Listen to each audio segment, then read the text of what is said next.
JD 벤스 미국 부통령은 스위스에서 열린 첫 고위급 회담에서 이란이 국제원자력기구의 사찰단 복귀에 동의했다고 밝혔습니다. 이란은 핵 관련 의제는 협상 테이블에 오르지 않았고 또 새로운 약속도 하지 않았다고 주장했는데요. 워싱턴 연결해 보겠습니다. 홍상희 특파원, JD 벤스 미 부통령이 이란이 핵 사찰을 받기로 합의했다고 밝혔다고요? 네, 미국 협상단을 이끌고 있는 JD 벤스 부통령은 이란의 핵 사찰을 위한 절차가 이번 주 안에 시작될 거라고 밝혔습니다. 스위스에서 기자회견에 나선 벤스 부통령은 이란이 국제원자력기구 IAEA 사찰단이 이란에서 활동하는 것에 동의했다고 말했는데요. 벤스 부통령의 말 먼저 들어보겠습니다. The Iranians have agreed to invite IAEA inspectors back into their country. That is a major milestone for the American people and the first step in permanently denuclearizing or permanently ending a nuclear weapons program in Iran.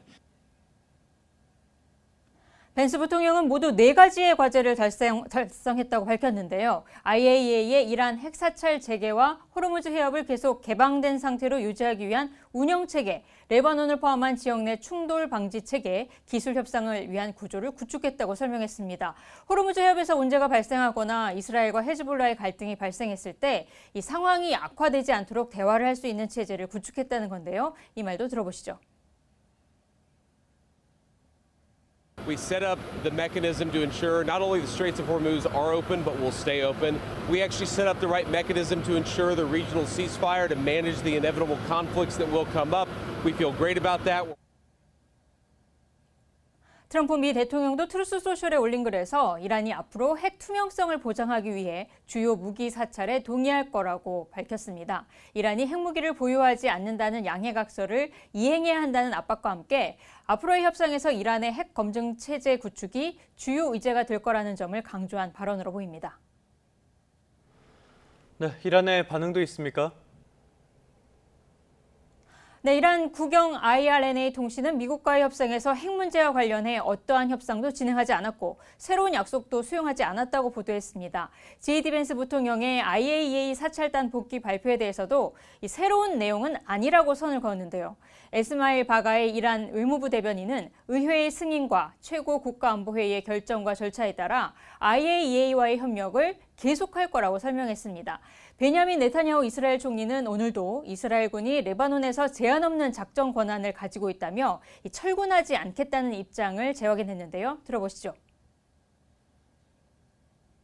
ההנחיה שלי ושל שר הביטחון לצה"ל היא ברורה והיא לא השתנתה.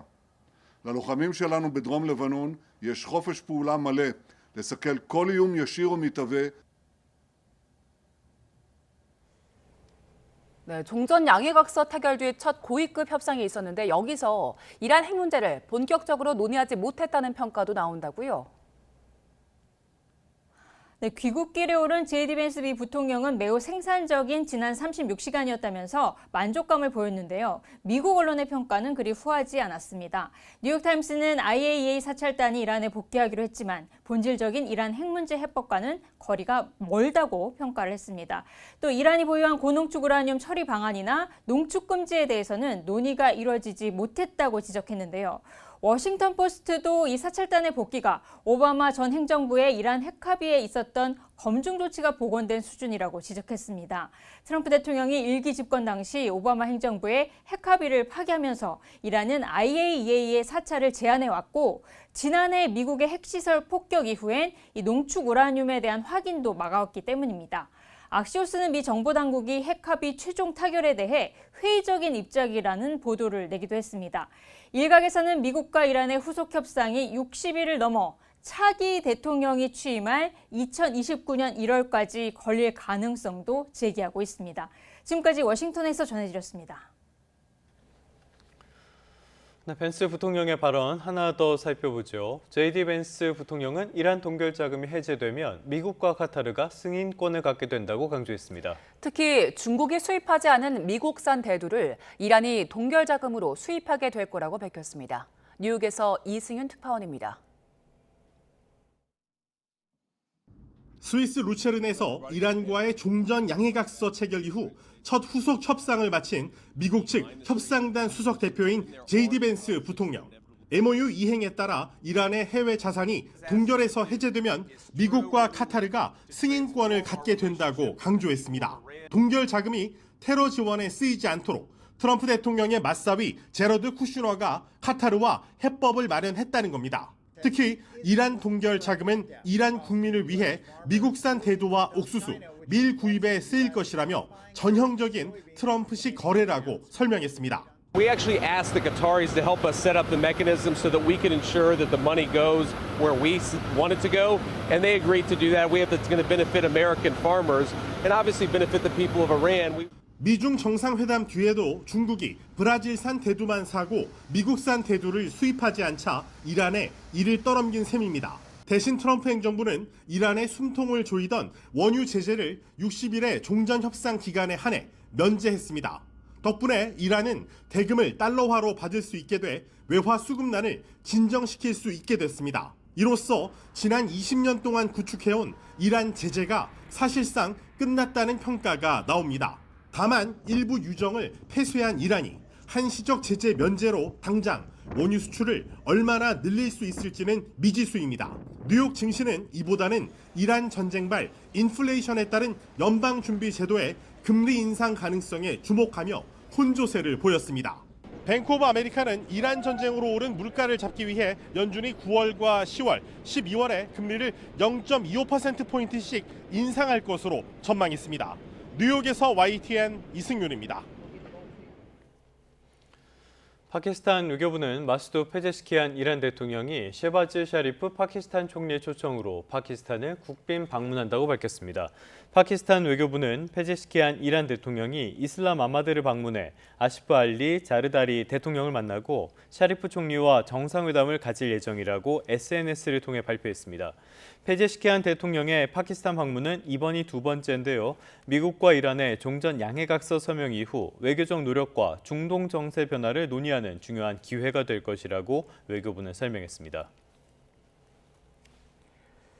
미국과 이란 간 종전 양해각서 MOU 체결 이후 첫 협상에서 진전이 이루어지자 국제유가가 큰 폭으로 내렸습니다. RC 선물거래소에서 국제유가 기준인 8월 인도분 브렌트유 선물 종가는 배럴당 77.9달러로 전장보다 3.32% 하락했습니다. 뉴욕 상품거래소에서 뉴욕 유가의 기준점인 7월 인도분 미국 서부 텍사스산 원유 선물 종가는 배럴당 74.82달러로 2.32% 내렸습니다. 호르무즈 해협에 갇혀있던 우리 선박 두 척이 해협을 무사히 빠져나왔습니다. 미국과 이란의 종전 합의 이후에 처음입니다. 남은 선박 22척도 양국의 협상 상황을 지켜보며 통항을 기다리고 있습니다. 손효정 기자의 보도입니다.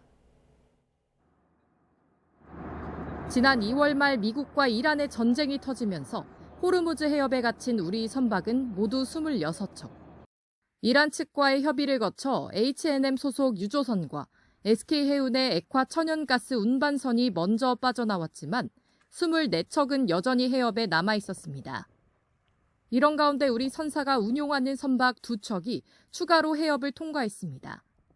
미국과 이란이 종전 양해각서를 체결한 뒤 한국 선박이 해협을 빠져나온 건 이번이 처음입니다. 이란이 60일 동안 통항료 없이 선박들이 호르무즈 해협을 통항할 수 있도록 조치한다는 양해각서 조항에 따른 겁니다.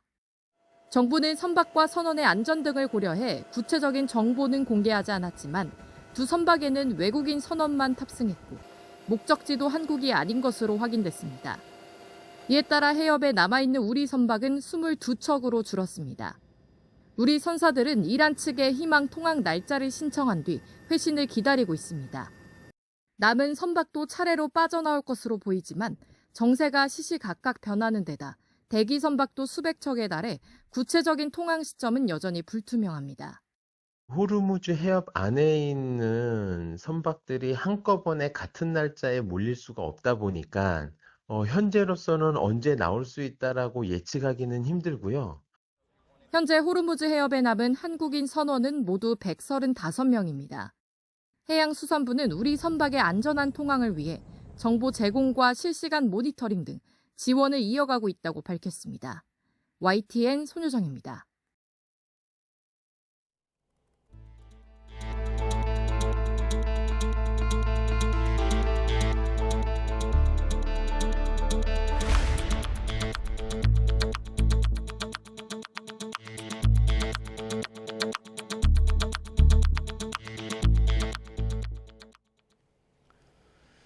경찰이 3주차에 접어든 잠실 개표소 봉쇄 사태를 해결하기 위해 사회적인 합의가 필요하다고 강조했습니다. 무리하게 경력을 동원했다가 충돌이 생길 걸 우려하는 걸로 보이는데요. 해산보다는 투표함 반출에 반대하는 시민 설득이 우선이란 의미로 해석됩니다. 김희영 기자의 보도입니다. 경찰이 잠실 개표소 내부 진입을 위해 당장은 물리력을 동원하지 않겠다는 뜻을 공개적으로 밝혔습니다. 유재성 경찰청장 직무대행은 지금 상황은 사회적 해결책이 필요한 사안이라고 말했습니다. 여러 의견을 가진 시민이 모인 만큼 사회적 합의가 필요하다며 경찰만이 해결할 수 있는 일이 아니라는 입장을 분명히 했습니다. 경력 투입만 바라볼 게 아니라 투표함 반출이나 경기장 진입에 반대하는 시민들에 대한 설득도 필요하다는 취지로 보입니다. 유 대행은 그런 해결책이 마련될 때까지 질서 유지에 최선을 다하겠다고 말했는데 불법 행위를 방관하는 것 아니냐는 지적에는 적극 반박했습니다. 유 대행은 현장의 참정권 침해만 비판하는 시민과 체육단체 출입까지 막아야 한다고 주장하는 시민이 뒤섞여 있는 만큼 국민 안전이나 사고 위험 등에 대해서도 신중하게 판단해야 한다고 말했습니다. 또 국회 국정조사나 합동수사본부 수사 진행에 따른 상황 변화를 고려해야 한다고도 했습니다. 경찰은 동시에 불법 행위에는 엄정 대응한다는 방침을 거듭 확인했는데 유소년 핸드볼 선수단 불법 수색과 체육단체 진입 저지 등 36건을 수사하고 있다고 밝혔습니다. 지난 16일 체육단체 관계자 출입을 막은 9명 중 남녀 1명씩 신원을 특정해 출석을 요구했는데 당시 출입구를 홀로 막았던 여성의 신원은 아직 특정되지 않은 것으로 파악됐습니다. 경찰은 앞으로 대한체육회 측이 출입 지원을 요청하면 적극 지원하겠다며 대화경찰과 형사 등을 다수 배치해 설득과 경고에 나서고 출입 차단 시 엄정 수사하겠다고 밝혔습니다. YTN 김희영입니다. 중앙선거관리위원회는 투표용지 부족 사태와 관련해 선거관리 전반에 총체적인 문제가 있었다는 진상규명위원회 조사 결과를 무겁게 받아들인다고 밝혔습니다. 선관위는 위원회의를 개최한 뒤 보도자료를 내고 진상규명위가 제언한 정책을 앞으로 국정조사에서 논의될 선거관리 시스템 개선 방안과 함께 검토해 근본적인 제도 개선이 이루어지도록 노력하겠다고 설명했습니다. 또 진상규명위가 보고한 자료를 검경합동수사본부에 모두 제출하는 등 수사에 적극 협조하고 특정 감사 결과에 따라 관계자 징계 절차도 신속히 진행하겠다고 덧붙였습니다. 6.3 지방선거 투표용지 부족 사태의 진상규명을 위한 국회 국정조사 특별위원회가 이번 주부터 본격적인 활동에 들어갑니다. 국정조사 특위는 오늘 오전 10시 전체 회의를 열고 중앙선거관리위원회 등으로부터 첫 기관 보고를 받습니다. 이와 함께 증인, 참고인과 자료 제출 요구 안건을 채택하고 개표소 현장 검증을 포함한 청문회 일정 등을 논의할 예정입니다. 특위는 노태학 전 중앙선관위원장과 위철환 위원장 직무대행 등 중앙선관위원 9명을 포함해 선관위 관계자 40여 명을 증인으로 부르기로 했습니다.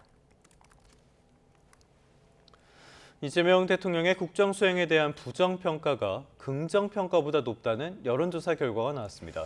오차범위 내이긴 한데 이 여론조사 업체 기준으로는 처음 나타난 이른바 데드크로스인데요. 청와대는 엄중하고 겸허하게 받아들이겠다며 몸을 낮췄습니다. 강진원 기자의 보도입니다. 리얼미터가 에너지경제신문 의뢰로 지난 15일부터 19일까지 전국 성인 남녀 2,517명을 대상으로 이재명 대통령의 국정 지지율을 조사했습니다. 국정 수행을 긍정평가한 비율은 5월 둘째 주 이후 5주 연속 하락해 46.7%로 나타났습니다. 반면 부정평가한 응답자는 같은 기간 계속 늘어 49.7%를 기록했습니다. 오차 범위 아니긴 하지만 리얼미터 조사에서 부정평가가 긍정평가를 앞선 건 이 대통령 취임 이후 이번이 처음입니다.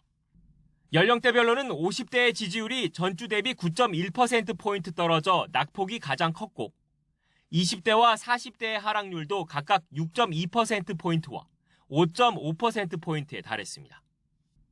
지역별로는 대구 경북의 긍정평가 감소 비율이 한 주 전 대비 9.9%포인트로 제일 높았고 인천 경기는 7.6%포인트, 서울은 7.4%포인트로 뒤를 이었습니다. 리얼미터는 선거관리 부실 사태로 촉발된 책임론 확산과 여당 내 당권 갈등이 대통령 국정 지지율에 부정적 요인으로 작용한 것으로 분석했습니다. 청와대는 최근 지지율 하락세를 엄중하고 겸허히 받아들여 국민이 무엇을 걱정하고 또 바라는지 더 세심하게 살피겠다고 고개를 숙였습니다. 앞서 이 대통령도 선거 이후 여러 차례 민심의 변화를 인식하고 있다는 뜻을 밝히기도 했습니다. 선거일을 기점으로 지지율이 폭락을 하고 있죠. 엄중하게 받아들여야죠. 그 원인을 제거하기 위해서도 애써야 되겠죠. 이 대통령은 특히 정치의 목적은 5천만 국민의 삶을 책임지는 거라고 거듭 강조했는데 여당 내 당권 다툼 상황 등을 의식한 거란 해석이 나옵니다. 지지율 하락세가 자칫 국정 동력 저하로 이어지지 않도록 청와대 내부에선 2기 내각 개편 등 추가 분위기 쇄신 방안을 고심하는 기류도 감지됩니다. YTN 강준원입니다. 더불어민주당의 전당대회가 다가오면서 차기 당권 주자들이 앞다퉈 친명색채를 강조하는 중입니다. 연임 도전이 유력한 정청래 대표와 당 복귀를 예고한 김민석 국무총리 사이 경쟁도 본격적으로 달아오르고 있습니다. 황보혜경 기자입니다. 이재명 대통령을 향해 연일 월드클래스라며 극찬해온 정청래 대표는 유럽 순방 성과 찬사로 공개회의를 시작했습니다. 이어 검찰을 향해 보안 수사권은 꿈도 꾸지 말라며 강경 메시지를 쏟아냈습니다. 이번 이화영 재판을 보면서 검찰은 정말 고쳐쓰기 어려운 그런 집단이구나. 보안 수사권에 티끌마저 없애야 된다. 일각에서 제기된 명청 갈등 진화로 연임의 포석을 깔고 검찰개혁 의제로 강성 지지층을 결집하기 위한 행보로 해석됩니다. 주말 동안 민주당 권리당원의 30%가 몰려있는 호남을 순회한 정 대표는 이번 주 안에 연임 도전 의사를 공식 밝힐 거로 관측됩니다. 김민석 국무총리 역시 다음 주쯤 총리직을 내려놓고 민주당에 복귀할 뜻을 재확인했습니다. 최근 하락한 당 지지율을 회복하고 국정 동력을 뒷받침하려면 정부 여당이 완벽히 한 몸이 돼야 한다면서 사실상 당권 도전을 시사했습니다. 당이 두 가지가 필요하다고 봅니다.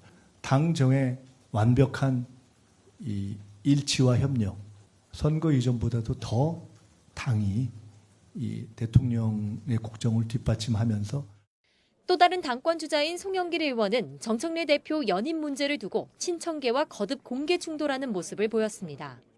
정청래 당대표가 어떤 결정을 할지를 좀 지켜보고 있습니다. 이 당의 화합을 위해서 고민을 많이 해주셨으면 하는 마음이 있고요. 왜 본인의 출마와 정청래 당대표의 연임과 연결이 돼 있습니까?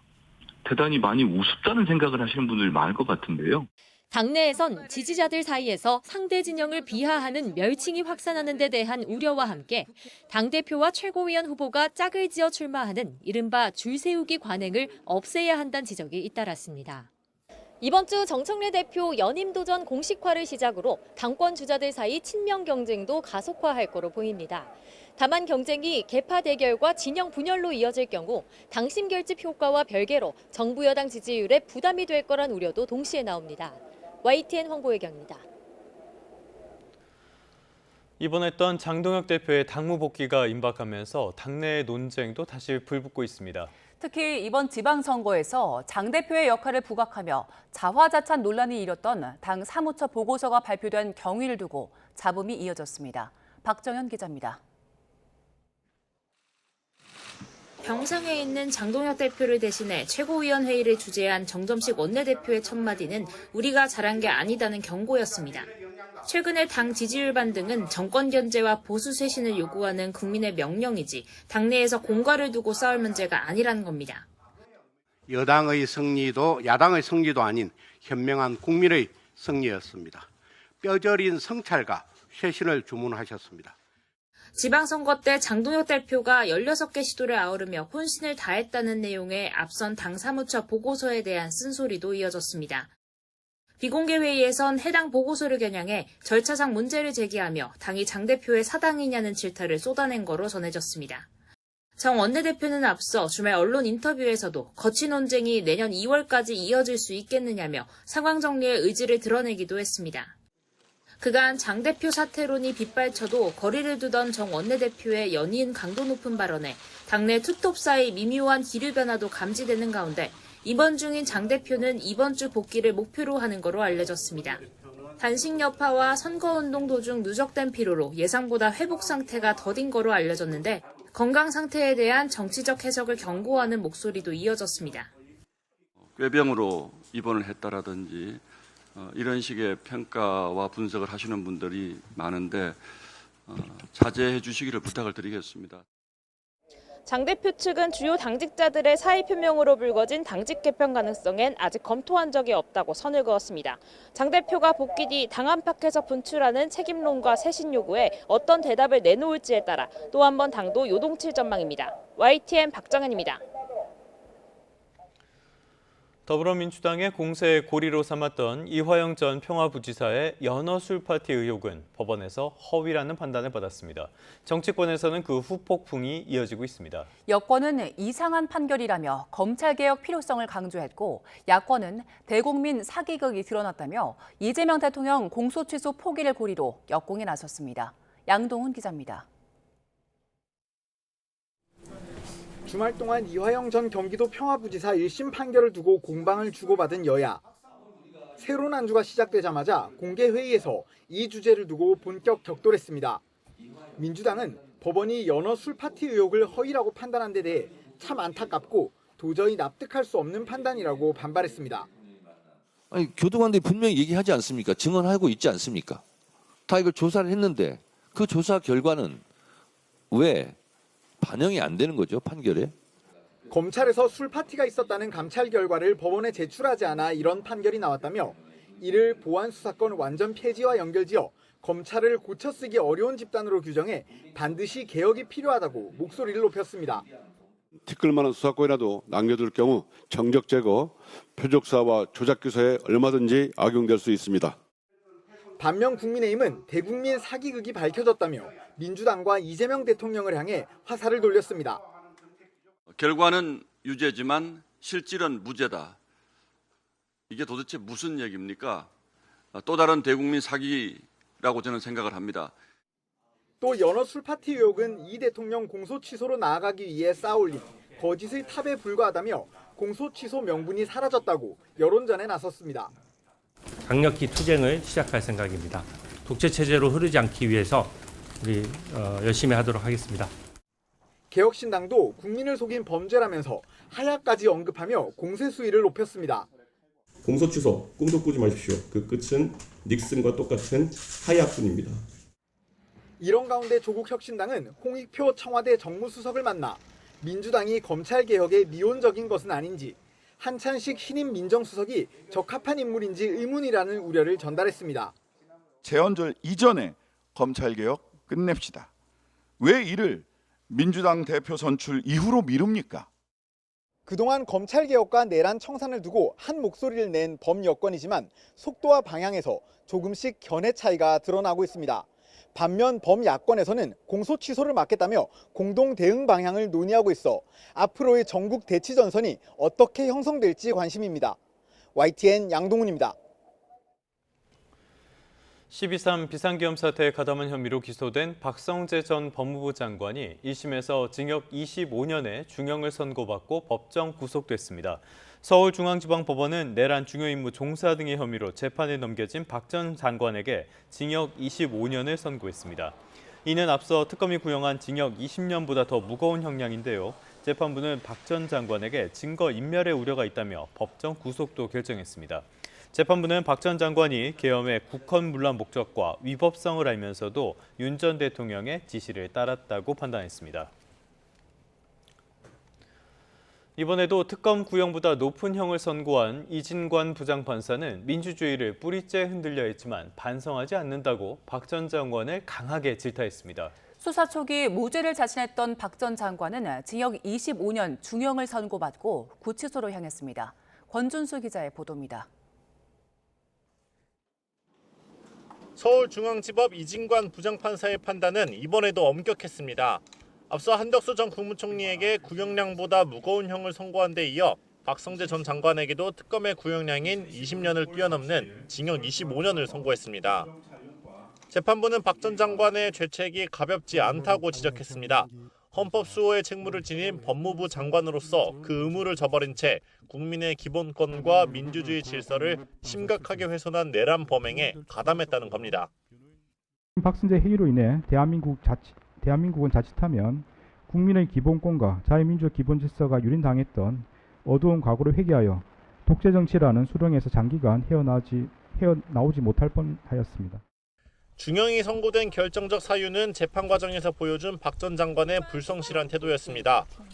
재판부는 명백한 CCTV 영상이 있는데도 박 전 장관이 서슴없이 허위 진술을 하고 되레 새로운 증거가 나왔느냐며 따져 물었다는 점을 지적하기도 했습니다. 앞서 내란 특검 수사 초기 박 전 장관은 구속영장이 기각되자 무죄를 자신하는 듯한 입장을 보이며 줄곧 강경한 태도를 유지해왔지만 지나친 억측과 논리 비약으로 잘못된 자료를 근거로 한 무리한 청구였다고 생각합니다. 재판부는 증거인멸 우려를 인정해 법정 구속도 결정했습니다. 계엄이 실패로 돌아간 직후에도 박 전 장관이 부하 직원에게 계엄의 정당성을 방어하는 문건을 만들게 한 사실이 낱낱이 드러났습니다. 윤 전 대통령의 최측근으로 불린 박 전 장관은 결국 서울구치소에서 윤 전 대통령을 다시 만나게 됐습니다. YTN 권준수입니다. 경제 뉴스입니다. SK하이닉스가 삼성전자를 제치고 코스피 시가총액 1위 자리에 올랐습니다. 코스피는 9,100을 넘어서며 또다시 종가 최고치를 경신했습니다. 보도에 김세호 기자입니다. SK하이닉스가 코스피 시가총액 2,080조 원을 기록하며 삼성전자를 제치고 시총 1위를 차지했습니다. 삼성전자가 시총 1위 자리를 내준 것은 25년 7개월 만입니다. AI 기술 발달에 따른 반도체 수요 급증이 삼성전자와 SK하이닉스 모두 긍정적인 영향을 미치고 있지만 반도체에 집중한다는 점, 그리고 미국 주식 예탁 증서 상장 기대감으로 외국인들의 SK하이닉스 투자 접근성이 한층 좋아질 것이라는 예상 때문이라는 분석이 나옵니다.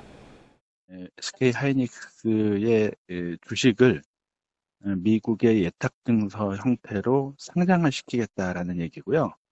이렇게 되면 외국인 투자자들의 SK하이닉스 주식에 대한 접근성이 조금 더 용이해지기 때문에 다만 보통주 외에 180조 원 규모의 삼성전자 우선주를 포함하면 여전히 삼성전자 시총이 SK하이닉스를 앞섭니다. 코스피는 9,114로 장을 마치며 종가 최고치를 또다시 갈아치웠습니다. 시가총액 1위를 차지한 SK하이닉스는 294만 원을 넘기고 신기록을 세우며 상승세를 주도했습니다. 반면 삼성전자는 0.14% 내린 35만 3,500원의 거래를 마감했습니다. 코스닥은 소폭 오르긴 했지만 천선을 회복하지 못한 채 장을 마쳤습니다. 이런 가운데 지난 19일 기준 신용거래 융자 잔고가 38조 4,786억 원으로 역대 최대를 기록하며 빚을 내 투자하는 이른바 B2 우려도 더욱 커지고 있습니다. 달러 강세에 장중 1,540원을 위협했던 원달러 환율은 10원 오른 1,537원으로 주간 거래를 마쳤습니다. YTN 김세호입니다. 삼전닉스 2배 ETF 도입을 후회하고 있다며 이찬진 금융감독원장이 사실상 정책 실패를 인정했습니다. 이 원장은 어제 금융감독원 본원에서 열린 정례 기자간담회에서 매매 회전율 등이 급등해 시장 불안정성과 변동성이 심화하고 반도체주를 중심으로 거래 쏠림이 확대하고 있다고 말했습니다. 특히 삼전닉스 2배 ETF 과열에 대해 지난해 연말 고환율 상태가 이어지자 서학개미를 국내로 유도하려고 도입한 거라며 해당 상품의 회전율로 증권사만 배를 불리는 결과를 초래하고 있다고 말했습니다. 물가 쓰나미가 이제 시작이라는데 농축산물 물가는 벌써 들썩이고 있습니다. 달걀 10개 가격이 5,000원이 넘는 가운데 수입산 달걀은 순식간에 모두 팔렸습니다. 닭고기, 고등어, 또 파 가격도 모두 뛰고 있는데요.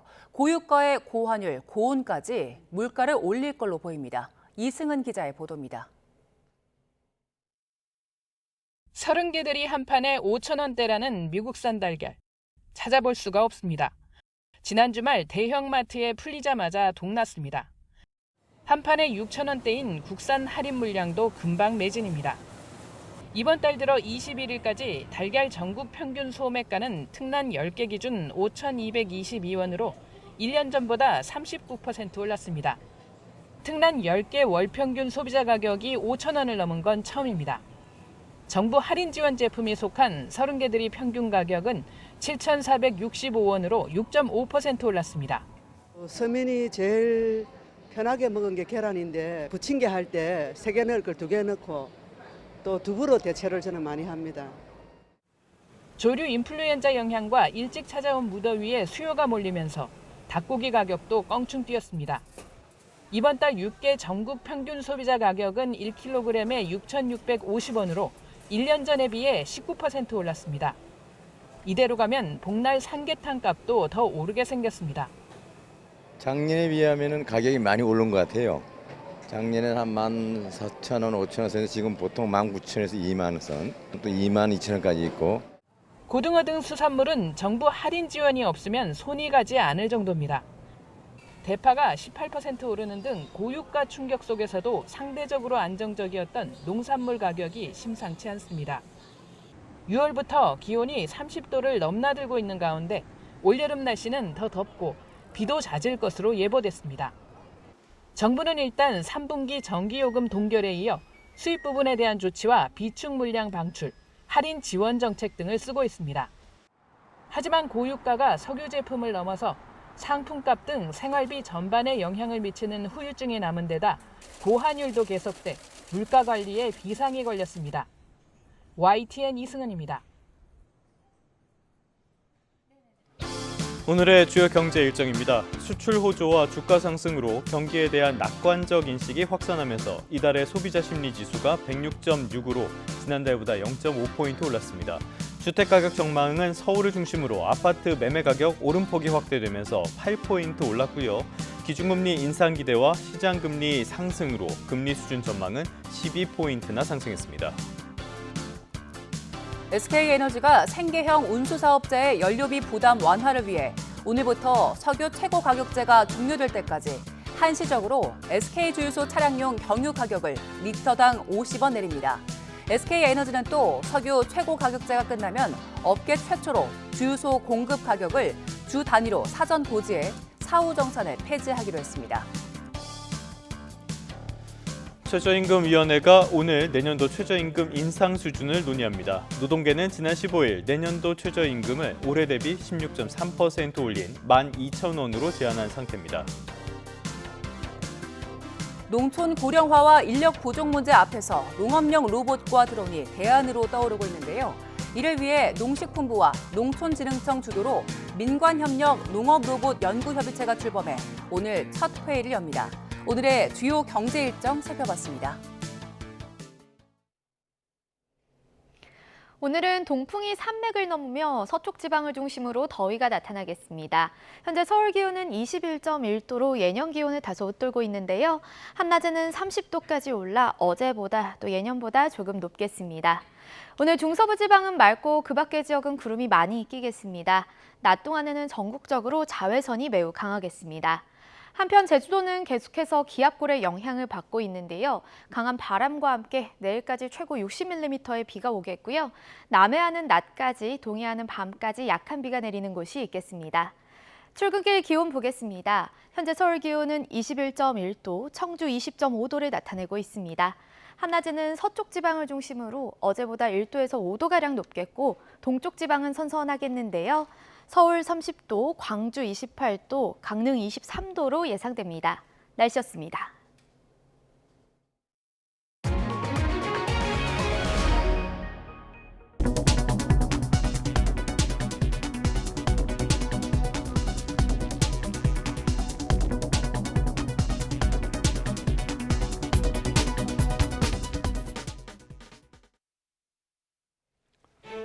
이 시각 주요 뉴스입니다. 펜스 부통령은 이란이 국제원자력기구 IAEA 사찰단을 자국으로 다시 초청하는 데 동의했다고 말했습니다.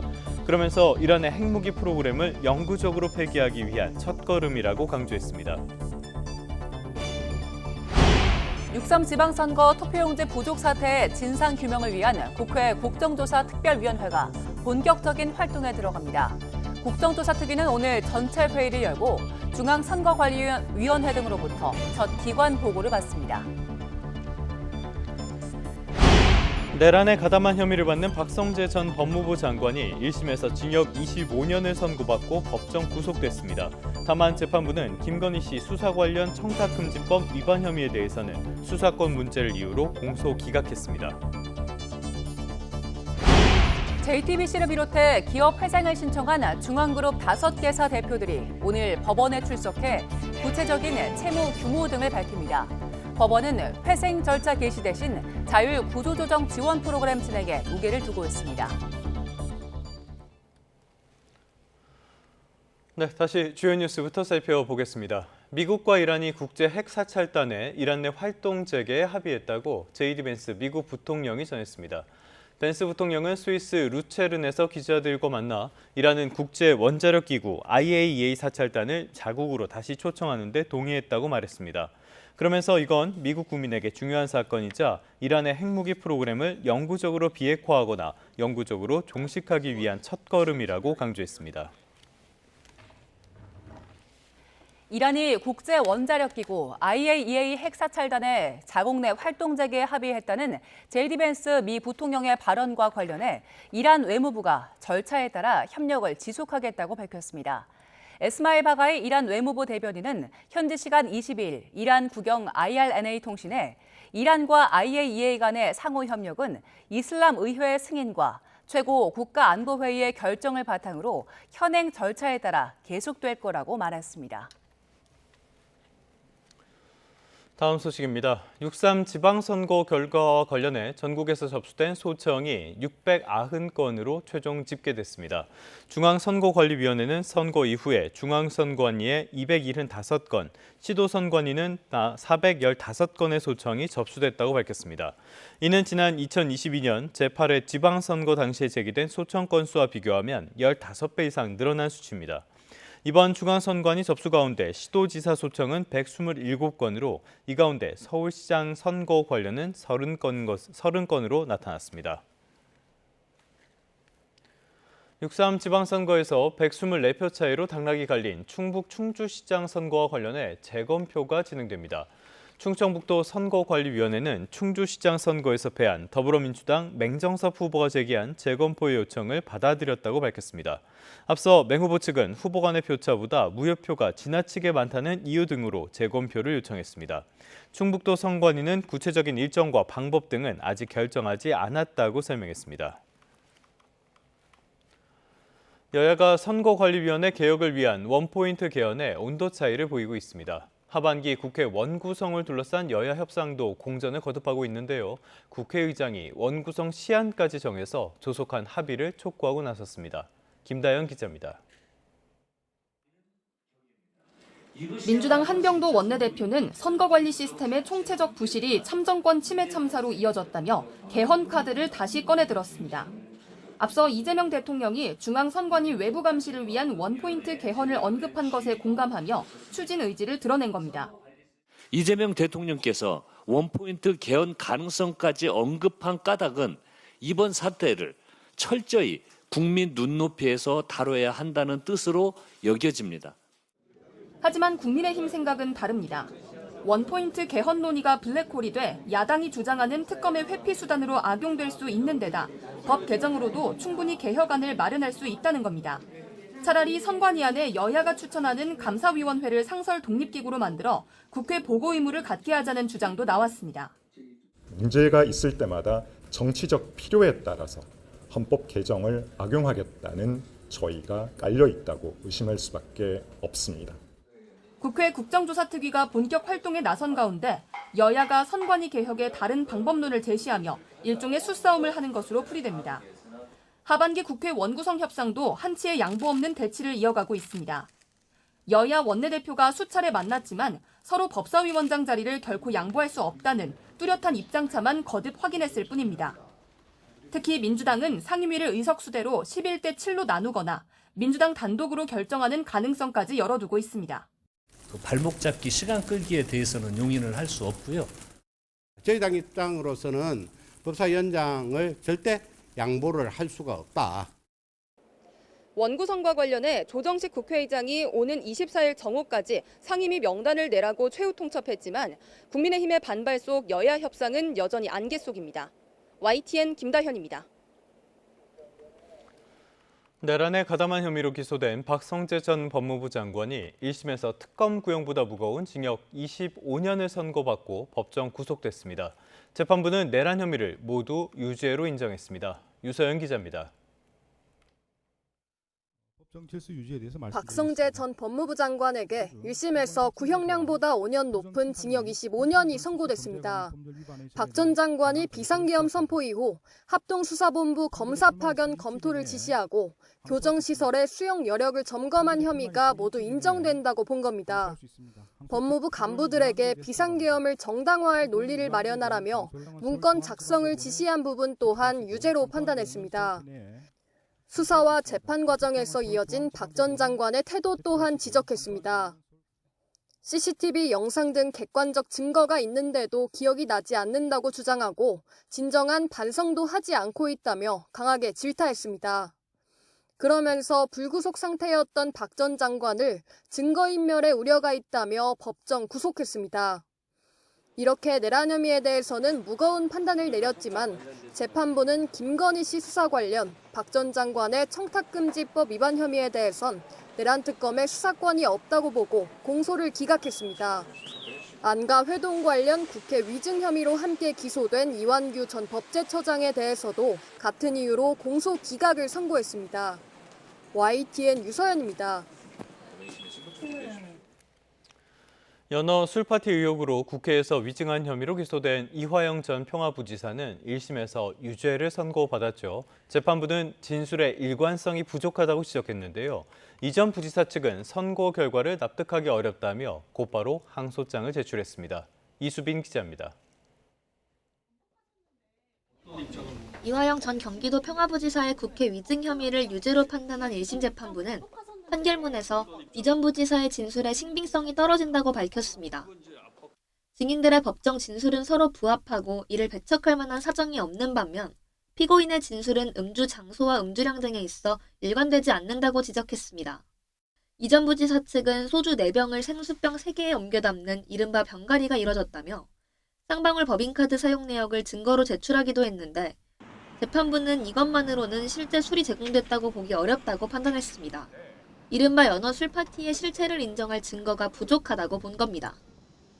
그러면서 국회 청문회에서 기억에 반하는 허위 진술을 함으로써 국민을 대표하는 국회의 권위와 국민의 신뢰를 크게 훼손했다고 지적했습니다.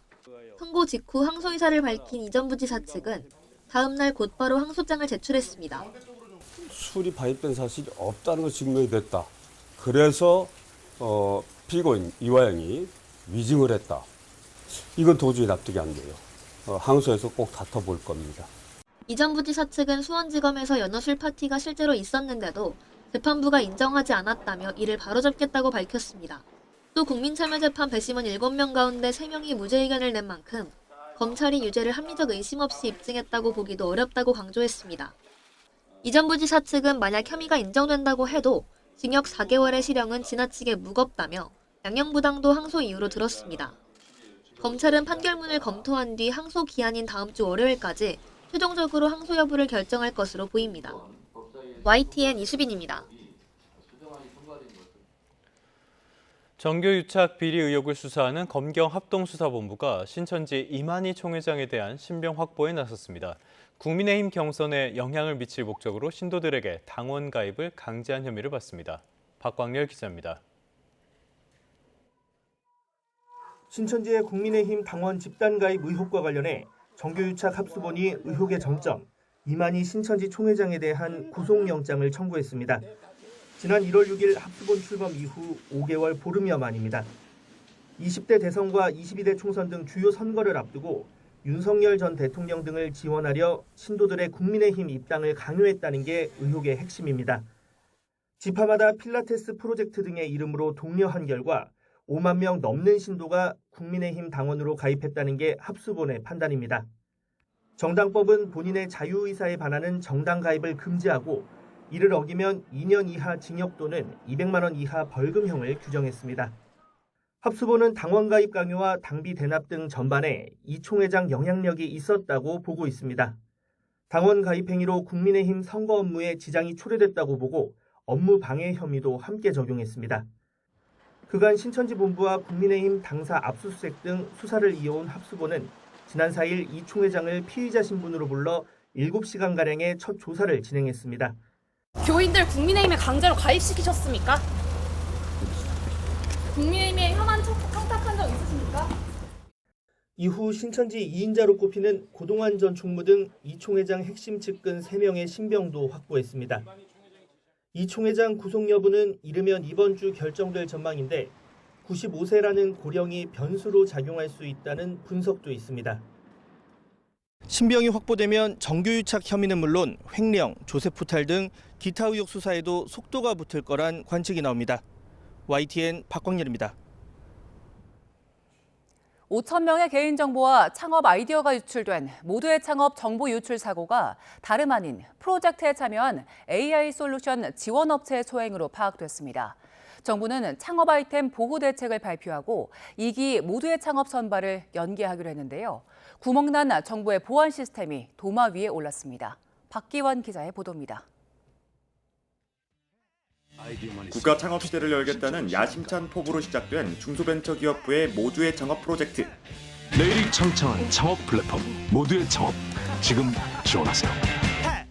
창업 아이디어를 가진 도전자라면 손쉽게 플랫폼에서 신청해 AI 솔루션 등 창업 과정 전반을 지원한다는 취지의 사업입니다. 지난 15일 12.6대 1의 경쟁률을 뚫은 합격자 5천 명이 발표됐지만 대통령께서 국가 창업시대 전략회의에서 창업 이전의 스타트를 돕는 것들이 필요하다는 말씀을 주셨고 이 한 문장으로 모두의 창업을 시작했습니다. 같은 날 합격자들의 소중한 창업 아이디어와 개인정보는 허무하게 외부로 유출됐습니다. AI 솔루션 지원업체가 비정상적인 접근을 통해 합격자들의 이메일과 창업 아이디어, 심사평 정보를 암호화된 상태로 가져갔습니다.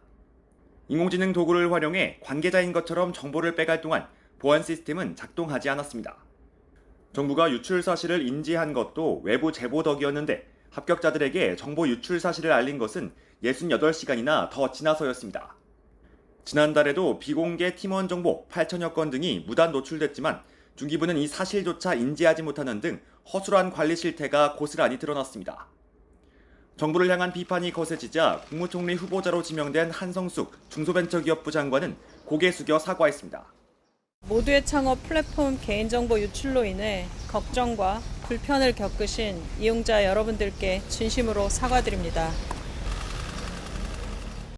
정부는 유출된 창업 아이디어 보호를 위해 영업비밀 원본 증명과 함께 기술 임치, 전문 변호사 상담을 무상 지원하기로 했습니다.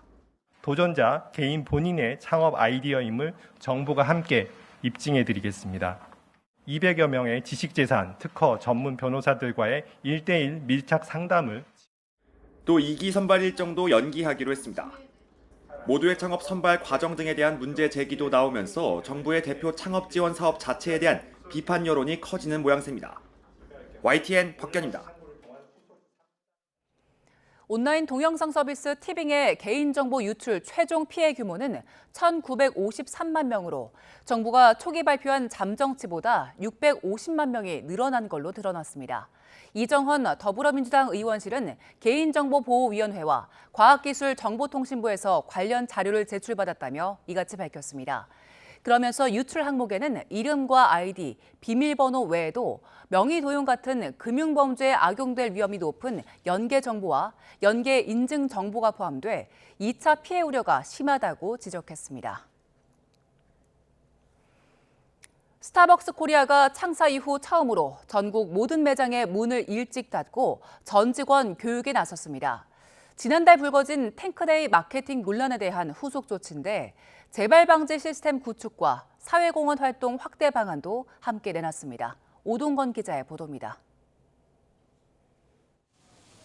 평소 손님들로 붐비는 스타벅스 광화문점. 오후 3시가 되자 매장 문이 닫히고 손님들의 발길도 멈춥니다.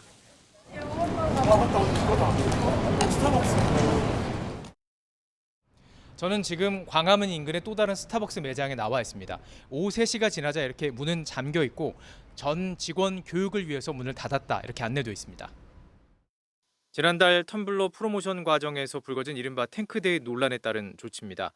평소 자주 찾던 매장이 문을 닫아 불편하다는 반응도 있었지만 논란 재발을 막기 위한 조치라면 필요하다는 목소리도 나왔습니다. 이제 전국 매장에서 닫는다고 들었었거든요. 그래가지고 이 논란을 위해서 교육을 위해서 닫는 거니까는 좋은 방법이라고 생각합니다. 스타벅스가 전국 2,160개 매장 문을 동시에 닫은 것은 1999년 국내 진출 이후 처음입니다. 영업을 일찍 끝낸 직원들은 본사가 제작한 교육 영상을 시청했습니다. 교육 영상은 지난 17일 스타벅스 본사 직원과 이마트 부문 계열사 임원들을 대상으로 진행된 강의를 녹화한 것으로 성균관대 오지연 교수와 구정호 교수가 각각 역사인식과 사회적 감수성을 주제로 강의했습니다. 24일에는 정영진 신세계그룹 회장과 계열사 임원들도 같은 교육을 받을 예정입니다. 스타벅스는 교육에 그치지 않고 마케팅 검증 체계도 전면 개편하기로 했습니다. 모든 마케팅 기획 단계에서 사회적 민감도 체크리스트 적용을 의무화하고 법무와 관련 부서가 함께 참여하는 다중 검증 체계를 구축할 계획입니다. 논란의 원인으로 지목된 검증 절차 미흡 문제를 보완하겠다는 취지입니다. 마케팅의 즉시성을 우선시한 까닭에 과거에 진행되던 법무팀의 검증 프로세스도 진행되지 않았습니다. 이와 함께 사회공헌 기금을 조성해 근현대 역사유적지 환경 개선과 기념 사업을 지원하고 학생들을 위한 역사 교육 프로그램도 확대할 계획입니다. 창사 이후 처음으로 전국 매장의 문을 닫고 역사 인식 교육에 나선 스타벅스. 사과를 넘어 시스템을 바꾸겠다고 나선 이번 조치가 소비자 신뢰 회복으로 이어질 수 있을지 관심이 쏠리고 있습니다. YTN 오동건입니다. 광주에서 여고생을 성폭행하려다가 살해한 혐의를 받는 23살 장윤기의 첫 재판이 열렸습니다. 피해 여고생 17살 이채원 양이 숨진 지 49일째 되는 날이기도 했는데요. 유가족과 시민단체는 엄벌을 촉구했습니다. 오선열 기자입니다. 광주 도심에서 일면식도 없는 16살 여고생을 흉기로 무참하게 살해한 23살 장윤기. 장윤기는 강간 등 살인과 성폭행, 불법 촬영 등 모두 7개 혐의로 구속 기소됐습니다. 지금 심정이 어떠십니까? 죄송합니다. 이채원 양이 떠난 지 49일째 되는 날 장윤기의 첫 재판이 열렸습니다. 장윤기는 지난달 3일 직장 동료 A씨 자택에 침입해 13시간 동안 감금하고 성범죄를 저질렀습니다. 이후 장 씨는 A씨를 살해할 목적으로 흉기를 구매하고 도주 자금 100만 원도 챙긴 뒤 16차례에 걸쳐 주거지 주변을 배회했습니다. A씨를 찾지 못한 장 씨는 지난달 5일 이채원 양을 목격하고 1.2km를 미행한 뒤 성폭행 목적으로 살해하고 도우러 온 남학생에게도 흉기를 휘두른 혐의도 받습니다. 범행 이후엔 무인 세탁소에서 옷을 세탁하고 미용실까지 들렀던 것으로 드러났습니다. 법정 최고형을 선고하라. 유가족과 시민단체는 법원 앞에 모여 잔혹한 범죄를 저지른 장윤기에 대해 엄중한 처벌을 촉구했습니다. 수사를 통해 밝혀진 사실에 따라 가해자의 범죄에 대해 모든 책임을 엄중히 물어주시고 채원이의 죽음이 또 하나의 사건으로 잊혀지지 않기를 바랍니다. 장윤기는 재판에서 공소 사실 대부분을 인정하면서도 성폭행 목적에 대해선 입장을 보류했습니다. 피해자 법률 대리인은 장윤기가 교도소에서 자격증 취득에 도전하겠다는 의견서를 제출하는 등 자신의 미래를 계획하고 있다고 질타했습니다. 유가족은 더 이상 이제 가족과 함께할 수 없고 미래를 내다볼 수 없는 상황인데 재판을 받는 이 상황 속에서도 자신의 미래를 계획하고 있다는 점이 너무 비탄하고. 이채원 양의 49제를 맞아 열린 추모식에서 소방노조는 이 양에게 명예 소방관증을 수여했습니다. YTN 오설입니다. 6월 23일 화요일 오늘의 주요 일정 살펴봅니다. 기업 회생을 신청한 중앙그룹 5개사의 대표자들이 오늘 법원에 출석해 구체적인 채무 규모 등을 밝힙니다. 앞서 JTBC는 지난 12일 206억 원 규모의 유동화 차입금을 만기까지 갚지 못해 채무 불이행을 선언했습니다.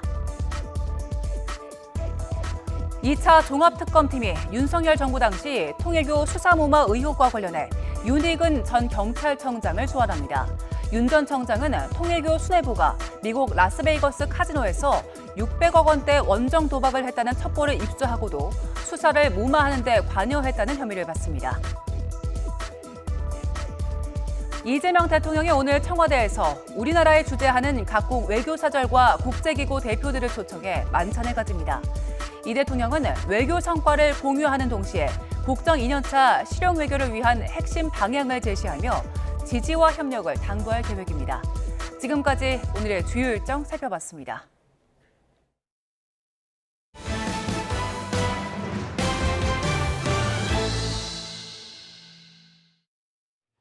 다음 소식입니다. 노란봉투법이 어느덧 시행 100일을 넘겼습니다.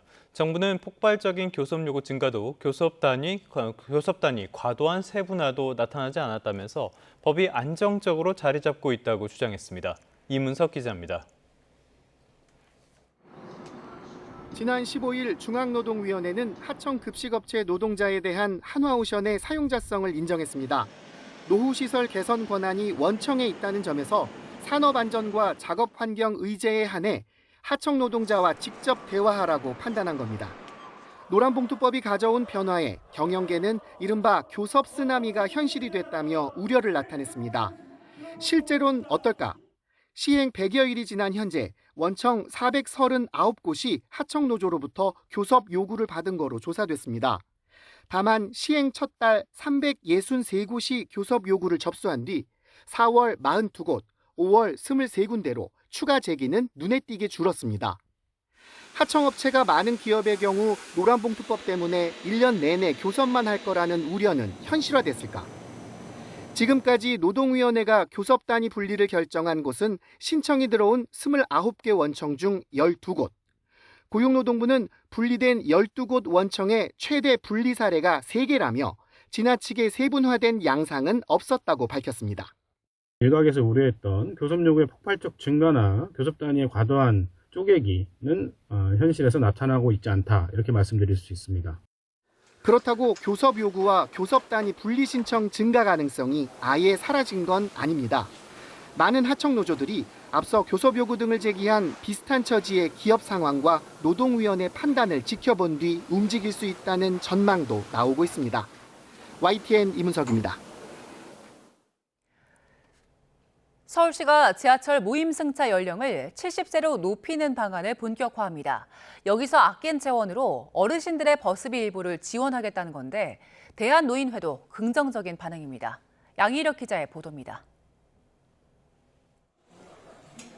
서울시가 현행 65세인 지하철 무임승차 연령을 70세로 상향하는 정책을 추진합니다.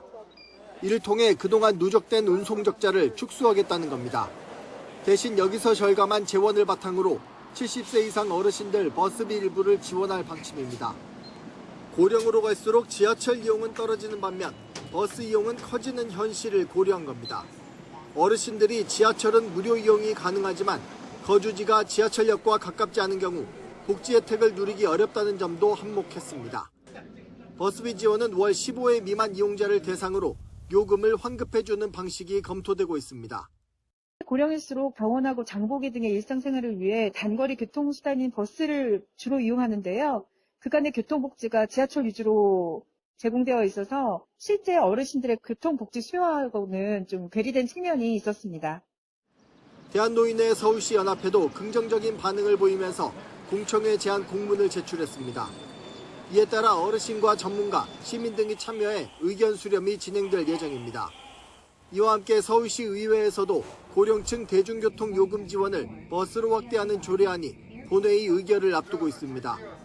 버스비 지원 조례안 통과에 이어 무임승차 연령도 상향될 경우 어르신들 교통복지에도 큰 변화가 일어날 전망입니다. YTN 양일혁입니다.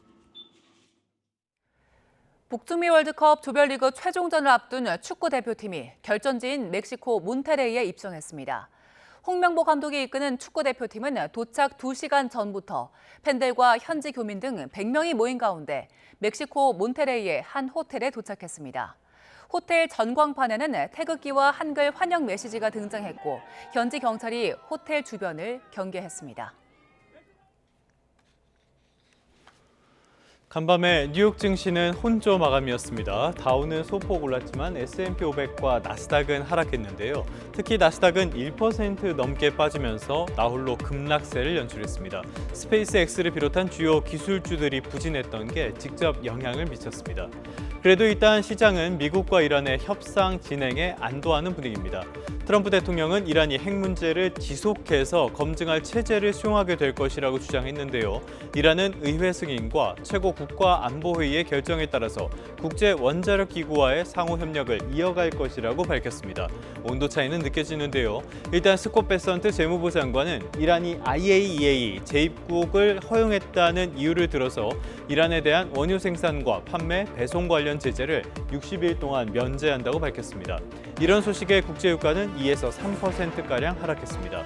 다만 뉴욕타임스는 첫 고위급 회담에서 대화의 동력은 유지했지만 핵심 쟁점인 이란 핵 문제는 제대로 다루지 못했다고 평가했습니다. 불확실성이 해소된 건 아닌 셈입니다. 간밤에 시장에 영향을 미칠 만한 경제 소식은 없었습니다. 다만 투자자들은 이번 주 일정에 주목하고 있는데요. 24일 장 마감 뒤에는 마이크론 테크놀로지의 실적 발표가 예정돼 있습니다. 메모리 반도체 기업은 물론이고 인공지능 투자의 흐름도 확인할 수 있는 가늠자가 될 전망입니다. 연방준비제도가 중요하게 보는 물가지표 5월 개인 소비지출 PCE 지수는 25일에 나옵니다. 연준의 매파 기류에 어떤 영향을 미칠지 이 부분은 꼭 확인해야겠습니다. 간밤의 특징주로는 구글의 모회사 알파벳을 꼽아봤습니다. 5% 가까이 급락했는데요. 2024년 노벨 화학상을 받았던 구글 딥마인드의 존 점퍼 부사장이 경쟁사인 엔트로픽으로 이직한다는 소식이 전해진 영향이었습니다. 이에 앞서서 구글의 유명 인공지능 연구자인 노엄 사지어도 최근에 오픈 AI로 옮긴다는 소식이 전해졌는데요. 이런 인공지능 시대에는 핵심 인물들의 거취에도 관심을 가져야겠습니다. 지금까지 2분 뉴욕 증시였습니다.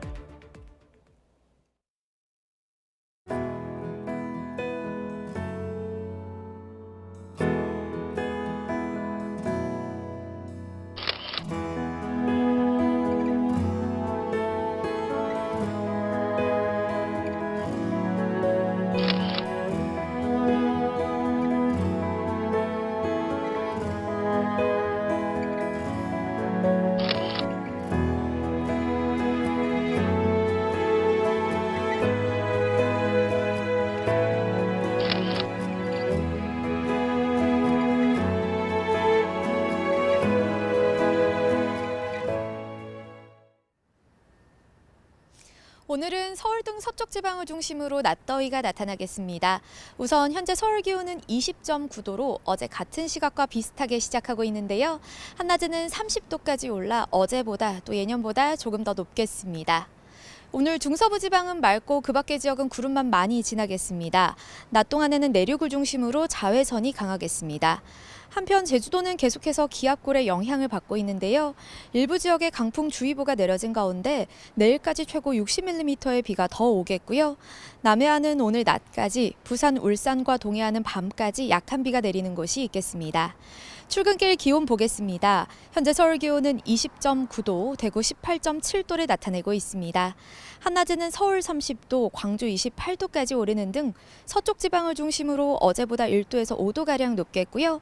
반면 동풍의 영향을 받는 동해안 지역은 속초 22도 등으로 선선하겠습니다. 당분간 예년의 초여름 더위가 계속되는 가운데 모레는 내륙을 중심으로 강한 소나기가 쏟아질 전망입니다.